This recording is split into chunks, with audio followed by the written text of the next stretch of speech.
পাকোড়া। আমার এটা মাখানো হয়ে গেছে। এখন আমি এটাকে এইভাবে দিব।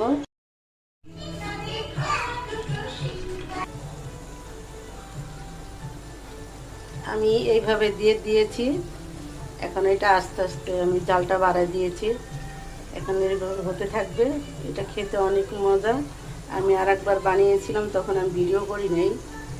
এখন আমি করে দেখলাম যে দেখি এটা খুবই মজার, যেহেতু তাই ভিডিও করলাম। এখন আমি উল্টায় দিব এটাকে আস্তে আস্তে।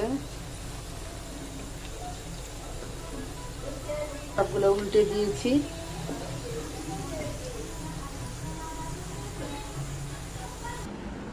অবশ্যই বাসায় ট্রাই করবেন গাজর দিয়ে পাকোড়া। এটা অনেক মজার একটা পাকোড়া, আপনার বাসায় বানাবেন। দেখুন আমি বানিয়েছি, কত সুন্দর একদম।